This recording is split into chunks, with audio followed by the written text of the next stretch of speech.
Thanks. Okay. Question. Why can't your CEO sleep at night? What is the biggest challenge in our business today? Demographic changes, global warming, refugees. It's complexity. Disruptive technology. We just heard that tomorrow we're going to have new players in business, which name we have never heard before. Large companies, big brands disappear from one day to another. This is all about complexity, uncertainty, things don't become predictable anymore. And along with this complexity, we learned that people became really relevant. What we need is people who think and communicate. Smart teams, smart organizations. We know it's the people. Who else? The machine, the material, no, it's the people, definitely. I don't have to tell you this. And along with this growing relevance of people, our HR became more professional. Let me put it that way. More professional. We came up with systems, with processes, tools, KPIs, organization, everything. Look at HR today compared to HR 30 years ago. We really grew. We got more professional. So now I wonder why the acceptance and the power of the HR function decreased so dramatically. At least this is my observation, it's my perception. We still fight for the seat at the table. Why is this the case?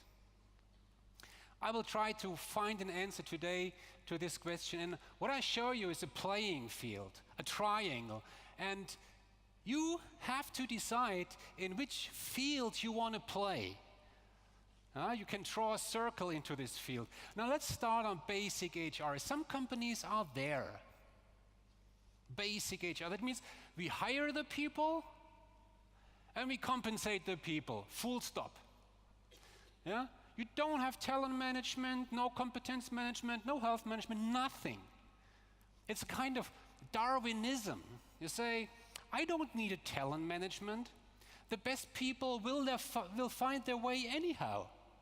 The cream always comes to the top. Yeah? I know companies who think that way. Say, I don't want to have an HR. The cream always comes to the top. Okay? So, if you do this, there comes the day where some of your key people is leaving the organization, hits the truck, as we used to say, quits the job, gets sick. Now you, in HR, you are asked to come to the CEO's office, and the CEO will ask you, hey, Mr. HR, who should be the successor for this position?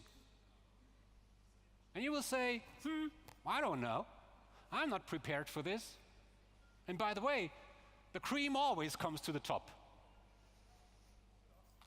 When you experience such a situation, you will start being prepared in the future.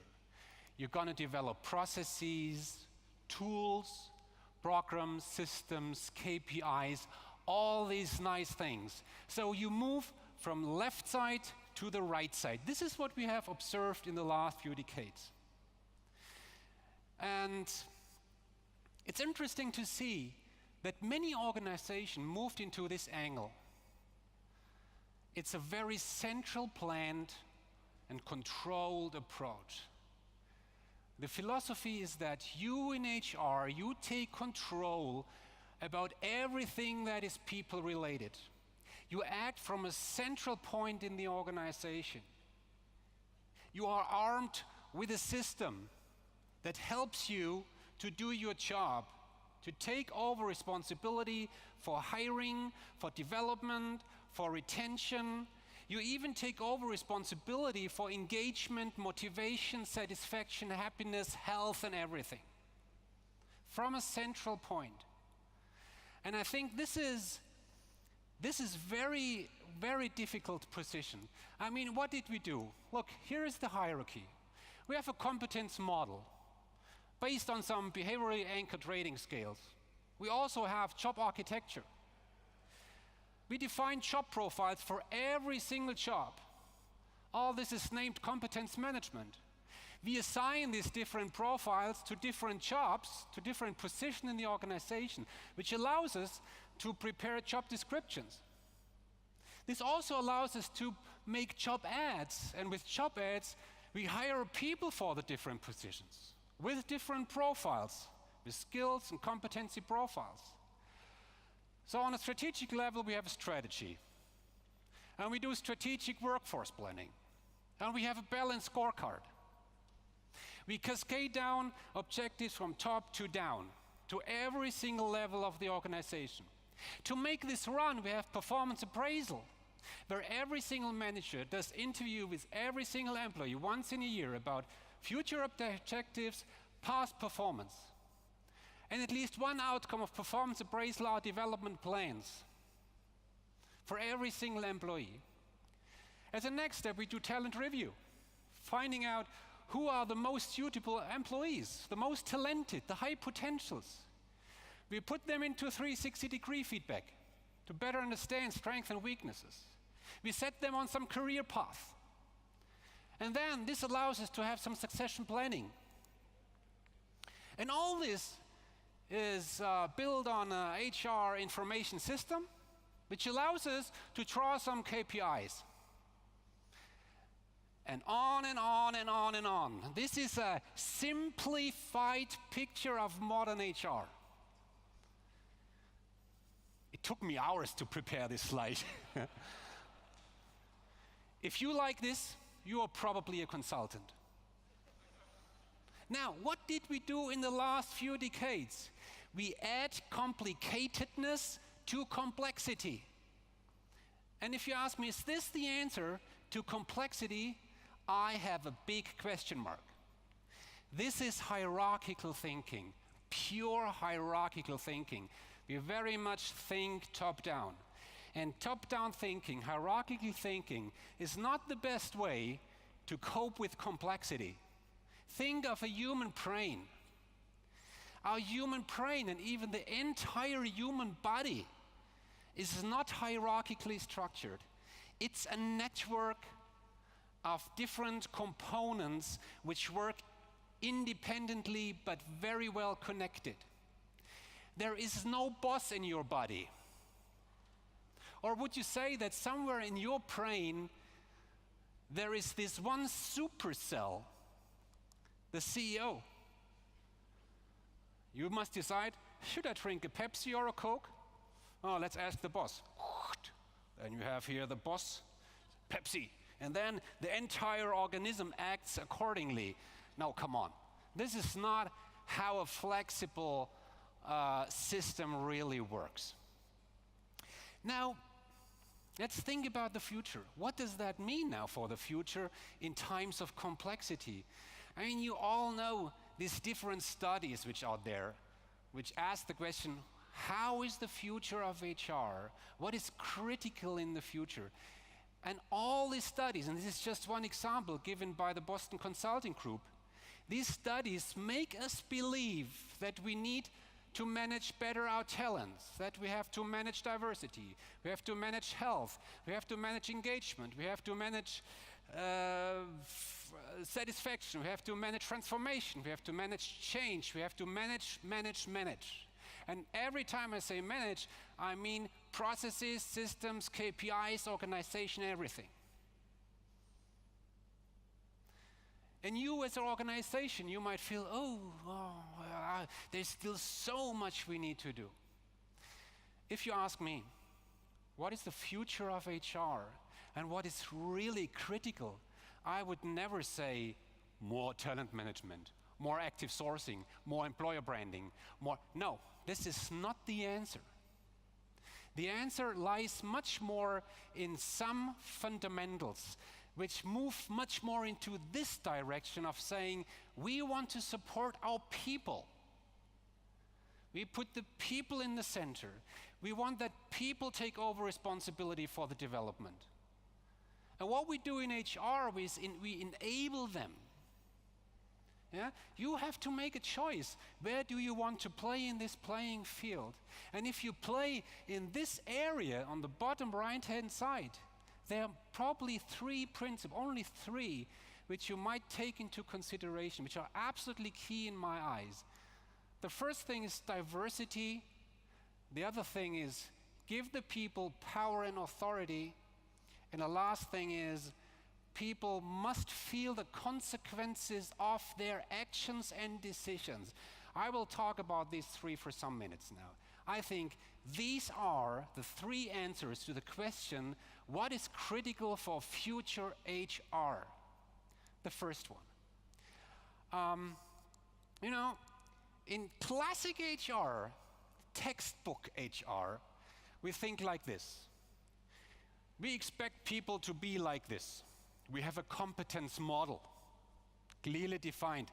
But unfortunately, people are not like this. They are like this, which from an HR perspective is a problem. This employee does not fit, so we have to do something. Either not hire this employee or this person, or train and develop this person. So we do training. Yeah? Try to reshape the employee so that it better fits into our boxes. I know, I put things into extreme, I know. But I think there is some truth in it. I like the quote of George Bernard Shaw, who said, "What we need are a few crazy people. Look at what we have reached with the normal ones." You will not cope with complexity if you think in terms of boxes. You need the crazy people, those who do not fit into the boxes, who do not fit into competency models. This is absolutely crucial. So when we talk about diversity, what does that really mean? I mean, this is one of the best examples which we can ever get. Steve Jobs and Steve Wozniak, there's a champion in technology and there is a champion in business, and both together make a team that changed the world. So you might say, no, this is not diversity. There is no gender diversity, no age diversity, even they look similar. Yeah? So when I go to companies and ask a CEO, Mr. CEO, what is about diversity in your organization? Give me some insights. You know what I get? I get reports. I get pie charts. I get bar charts. I get answers like we have 17% women in women in leadership position. We have Muslims. We have blacks, white. You know, this is not about diversity. This is about variety. But I do not talk about variety. I talk about diversity. Now you might think, hey, what the hell does he talk about? What is diversity? Diversity in one sentence is to appreciate individuality. To appreciate individuality. Let the people be as they are. I mean, would you hire this nice lady for the position of head of accounting in your organization? If you say, what's the point? Yeah, if she's qualified, sure. No. If you say, oh no, it does not fit, this is diversity. If you have women in your executive board and you don't even realize it, if diversity becomes so natural, appreciate individuality, this is what we need. This is a fundamental point in future HR, power. How many times did I hear the sentence, people are our most important asset? How many times? Yeah? People. It's true. People are the most important asset, however you name it, asset, resource. But what does that mean? What does that mean? If people are key, it does definitely not mean that you treat the people like kindergarten, saying, Mr. Smith, you are my most important asset, so I tell you exactly what you need to do. If people are key, what do you need to do? Give them power. Give them authority. This is crucial. I mean, to explain this for a minute, this is where we came from. This is the boss. The boss has much general knowledge and much expertise. And how do the employees look like? Like this. Looks like a graveyard, I know. The employees are just like the boss, but a little bit smaller. And if an employee has a problem or a question, the employee goes to the boss and say, hey boss, I need to have a problem. And the boss says, do this. And the employee says, okay, I do this. It's wrong, but I do this.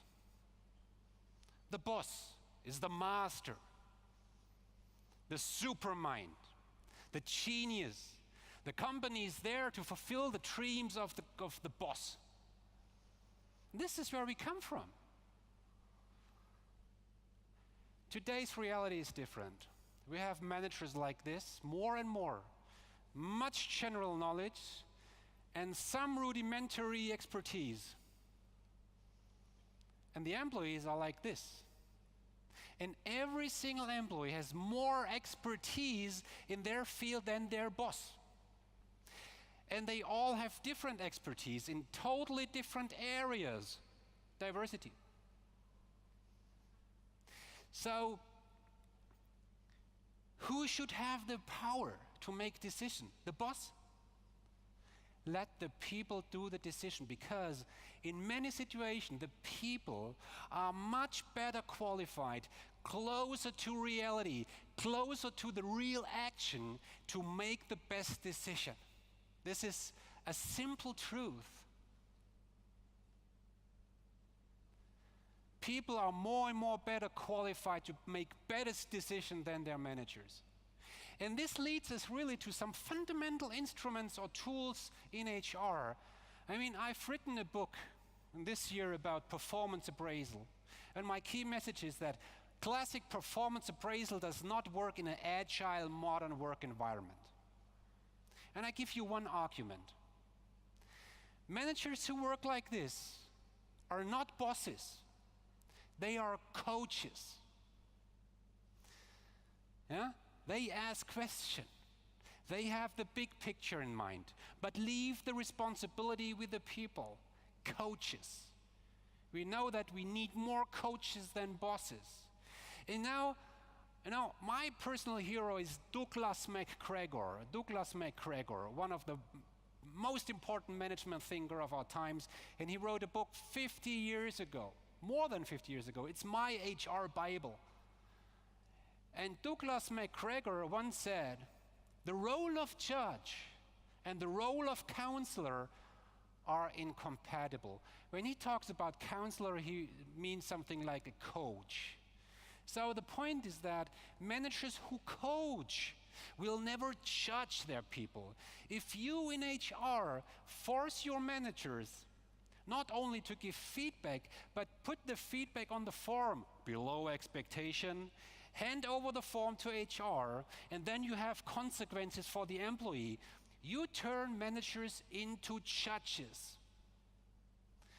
That's why in a modern agile work environment, performance appraisal, classic performance appraisal, can really kill good leadership. We have to be careful here. Consequences. I mean, to put it extreme, this is how a hierarchical world works. Decisions are made at the top, then cascaded down. And then there are the different employees. Each employee is doing his or her job. And the sum of the different jobs and the different outcomes which are prepared independently make up the product. And the product goes to the client, and through some customer feedback system, the feedback goes back to the management. So this is the entire feedback loop in a hierarchical world. This feedback loop is not capable to make the people learn. It's too big. Yeah? So to zoom a little bit into this system, I just take minor parts of this, then it looks like this. The manager, the big square, has much authority, and the manager gives guidance to the employee who has less authority. The employee is dedicated to the boss. So if you ask an employee, how can you tell whether you have done a good job? Ask this your employees. Ask your employee, hey John, how do you know that you have done a good job? If he says, I have done a good job when my boss is happy, then this is your operating system. The consequences of that model is that if I do a good job, I get reward from my manager, or I don't get reward, or I get punishment. So this linkage between the employee and the manager is absolutely crucial. And there is somewhere the customer, but employees must not care about the customer really. Just do what you are told to do, and if you do everything right, as your manager told you, you must not worry about the happiness of your customer, he gonna be happy. I know I put it extreme, but this is the thinking which we find in many organizations. Now, let's think about a simple example, very simple example. Let's think about a cook. A cook. The best thing that can happen to a cook is that the cook feels the consequences of his work. He can do this by going to the guests, asking, how was it? Are you happy? Look into their eyes. Yeah? I feel the consequences of my work right in this moment. When I look in your eyes, I feel the consequences. I don't feel consequences when I do a webinar. People must feel the consequences of their work. Otherwise, they are not able to learn. Otherwise, they are not really engaged. They will not see any purpose in their work. So put your manager into the assembly line. Ask the managing director of a hotel to work 2 days at the receptionist. Let him do housekeeping. Send your high potential into reality, into this world upon which they might make future decisions. That's absolutely crucial. So what I say compared to this one is that we better work like this. We have the individual, and the individual is not dedicated to the boss. The individual must be dedicated to the customer, to the internal customer, to the external customer, to the peers, to the colleagues, with whom they make their target setting. This is where they get the feedback, not from the boss. This linkage between employee and customer is absolutely crucial in an agile world. So the employee is not dedicated to the boss. The boss is there, but the consequences and the direction comes from the client. I know that what I told you is a bit extreme, and I know that some things cannot be affected by all of us. This has much to do with leadership and organization, I know. The only message which I want to tell you is, don't add complicatedness to complexity. This is over, and our employees and managers, they can't stand it anymore. Think more in basic principles. Diversity, power, and consequences. We should not stand in the way for this future development. And I really hope, and this is going to be my fight for the rest of my career, that we will find new ways in HR, really, that better cope with this new environment. I like to help you, I like to share ideas with you, and I'm, of course, always happy to get feedback from you. So on this adventure, on this journey, I wish you all the success you need. Many thanks for your attention.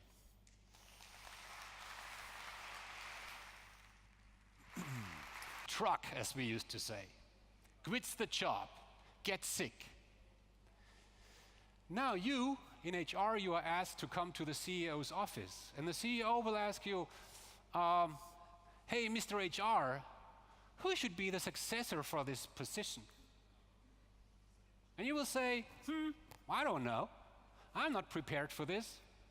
And by the way, the cream always comes to the top. When you experience such a situation, you will start being prepared in the future. You're going to develop processes, tools, programs, systems, KPIs, all these nice things. So you move from left side to the right side. This is what we have in T. Things don't become predictable anymore. And along with this complexity, we learned that people became really relevant. What we need is people who think and communicate. Smart teams, smart organizations. We know it's the people. Who else? The machine, the material, no, it's the people, definitely. I don't have to tell you this. And along with this growing relevance of people, our HR became more professional. Let me put it that way. More professional. We came up with systems, with processes, tools, KPIs, organization, everything. Look at HR today compared to HR 30. We hire the people and we compensate the people, full stop. Yeah? You don't have talent management, no competence management, no health management, nothing. It's a kind of Darwinism. You say, I don't need a talent management.